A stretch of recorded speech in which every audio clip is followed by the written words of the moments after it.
జ్యోతిష శాస్త్ర ప్రకారం, వాస్తు శాస్త్ర ప్రకారం ప్రతి సంవత్సరం సూర్యుడు భరణి నక్షత్రం 3వ పాదంలో ప్రవేశించినప్పటి నుండి రోహిణి నక్షత్రం 1వ పాదం దాటే వరకు ఉన్న కాలాన్ని కర్తరి లేదా కత్తెర అంటారు.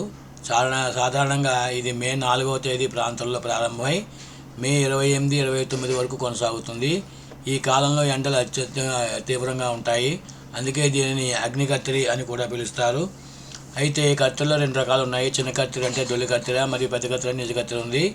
అయితే ఎప్పుడు ఈ చిన్న కత్తెర ప్రారంభమవుతుంది అంటే సూర్యుడు భరణి నక్షత్రం 3వ పాదంలో ప్రవేశించినప్పుడు ఇది ప్రారంభమవుతుంది, సుమారుగా మే 4.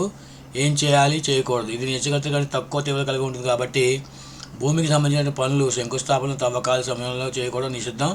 అదే పెద్ద కత్తెరి, ఇది సూర్యుడు కృత్తికా నక్షత్రం 1వ పాదంలో ప్రవేశించినప్పటి నుండి రోహిణి నక్షత్రం 1వ పాదం దాటే వరకు, అంటే సుమారు మే 11 నుంచి 28 వరకు ఉంటుంది.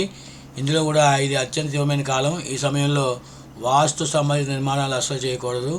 అయితే వాస్తు పనులు, నూతన గృహ నిర్మాణం, భూమి పూజ, శంకుస్థాపన, ఇళ్ల స్లాబ్ వేయడం, కొత్త ఇళ్లలో ప్రవేశించడం చేయకూడదు. అదేవిధంగా తోటలు వేయడం, చెట్లు నరకడం, విత్తనాలు చల్లడం, భూమిని తవ్వడం ఇలాంటి పనులు చేయకూడదు.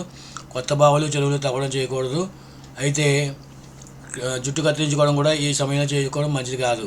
అదేవిధంగా చేతులు ఆధ్యాత్మిక కార్యక్రమాలు చేయాలి. నిశ్చితార్థాలు, వివాహాలు చేసుకోవచ్చు. నిర్మాణ రక్షణ పనులు చేసుకోవచ్చు. కత్తెరి కాలంలో వేసవి తీవ్రత బట్టి మనుషులపై నిర్మాణాల పద్ధతి కోసం జ్యోతిష్యుల కాలం. ఈ సమయంలో ఎండలు ఎక్కువగా ఉంటాయి కాబట్టి తగిన జాగ్రత్తలు తీసుకోవడం మంచిది. శుభం భూయాత్.